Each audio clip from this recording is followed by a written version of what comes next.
नमस्कार दोस्तों। आज मैं आपको रावण के बारे में 4 ऐसी अनसुनी बातें बताने जा रहा हूं जिन्हें सुनकर आप हैरान रह जाएंगे। हम सभी जानते हैं कि रावण एक महान विद्वान, महाबली योद्धा और असाधारण राजा था।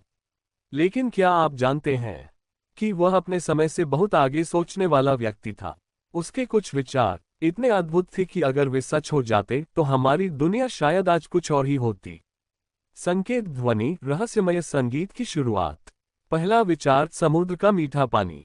धीरे धीरे बढ़ती धुन जो जिज्ञासा बढ़ाए। कल्पना कीजिए, एक विशाल महल, चारों ओर लहराता समुद्र, और उस समुद्र का पानी मीठा। जी हाँ, रावण चाहता था कि उसके महल के चारों ओर का खारा समुद्र मीठे पानी में बदल जाए। उसने अपनी शक्तियों और तपस्या से देवताओं को प्रसन्न करने की कोशिश की ताकि वे समुद्र के जल को मीठा बना दें। लेकिन क्या ऐसा हो सका? रहस्यमय पृष्ठभूमि संगीत। थोड़ा ठहराव। नहीं, देवताओं ने इस विचार को अस्वीकार कर दिया, क्योंकि यदि समुद्र का पानी मीठा हो जाता तो पृथ्वी का संतुलन बिगड़ सकता था। दूसरा विचार, सोने की महक। संगीत में हल्का बदलाव, आश्चर्य और रहस्य का भाव। रावण महादेव का सबसे बड़ा भक्त था। उसने इतनी घोर तपस्या की थी कि महादेव ने उसे सोने की लंका का वरदान दिया था। पर रावण के मन में एक और विचित्र विचार आया।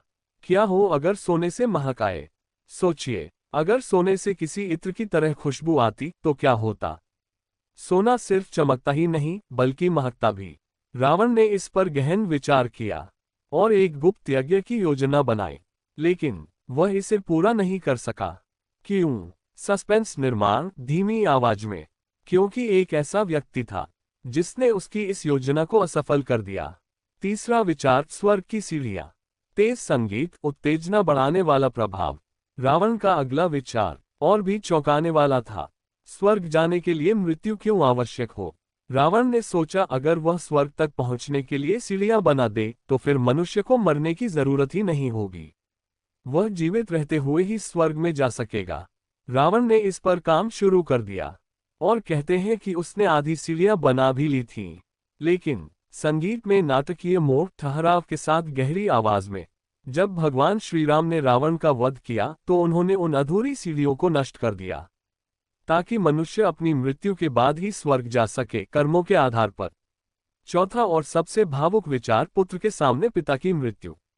धीमी भावनात्मक धुन, गहरी सोच में डालने वाली आवाज। रावण ने जीवन के सबसे गहरे दुख को समझा था।